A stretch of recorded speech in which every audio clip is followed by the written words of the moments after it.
All right, let's talk just kind of macro environment and kind of monetary policy.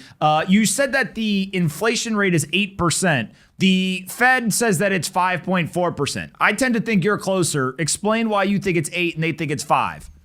Well, I mean, the transitory number was 8.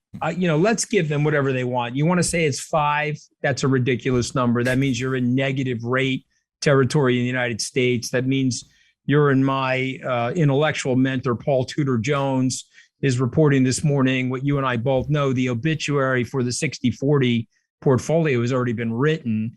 And now the question is, what are we going to do? Where are we going to go?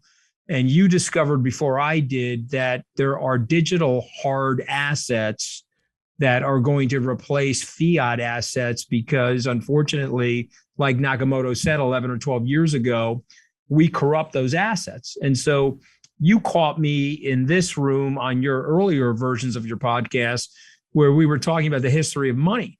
I wasn't yet in Bitcoin, but I was indicating to you why I was moving that way, because we've now jumped the shark, to use a Happy Days expression, on money. If you've made, and you know these numbers, Pom, because I follow you on Twitter, you tell me, what's the M2 up? 40%? 40%. Yeah, 40% or so. Let's just call it 40 for the sake of this argument. Okay. What amount of money's been printed? Well, if you look through the beige book, it was $592 billion at the end of May. I can only guess because I haven't seen the recent number, but I'm going to say it's close to, I don't know, $650 billion has been printed by the Federal Reserve this year. So that's going to show up in the inflation data. That's killing the people in our family that didn't get educated or don't own Bitcoin. I'm from a family of immigrants, as you know, Italian immigrants. My dad was a crane operator. A lot of my contemporaries, my cousins, are clamming in Oyster Bay. They're cutting deli meat. They're installing auto glass. They can't catch up with this nonsense. You and I can own assets. Our assets are going to appreciate, and our standard of living will be just fine. But if you're a wage holder and the Federal Reserve is printing $700 billion of money, you're screwed, Pom. And I told you that when we first met. When they broke the contract with gold in 1971, they slowly eroded middle and lower middle class living standards. And now we're living in an age of populism, economic desperation for a large group of people, which used to be economic aspiration, and we've weakened the society. So when you see something like Bitcoin, you're like, oh my God, this is a technological innovation which can actually be a store of value for those people, can help the underbanked, and could literally transform the world. And if we get this thing right and it exponentially networks to the billion plus users that you and I both think we'll get to, well, then hold on, it's going to hand check the bankers, the central bankers.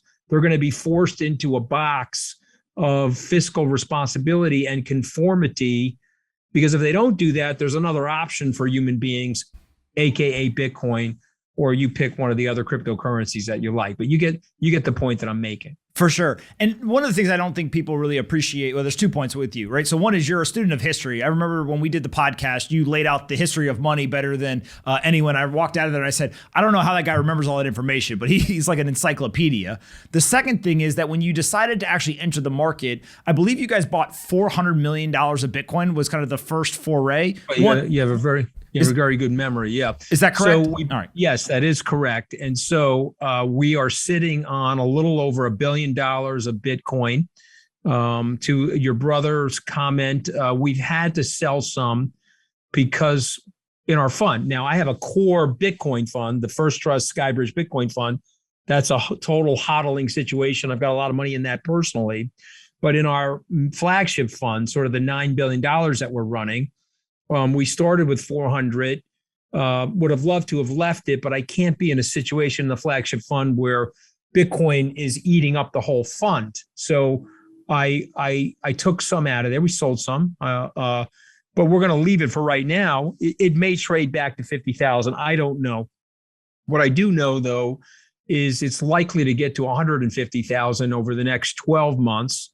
I'm going to stick with my earlier price target that I shared with you on our Salt Talk when you did my podcast. I think it's 100,000 by year end. And I just think it's that because there's now a gateway opened, guys. You know this, Anthony. A gateway opened yesterday where an institution can now say, I can buy this. If you're a vaxxer or an anti-vaxxer, some of my friends said, well, I'm not getting vaccinated until the FDA approves the vaccine. And so that sort of metaphorically happened for Bitcoin. You got an approval from the SEC. Bitcoin lives in the financial regulatory ecosystem and it's not going anywhere. And now that portal has opened for a sophisticated early adopting institution to say, it's okay for me to step in the water here. I'm not going to get fired if I own this thing.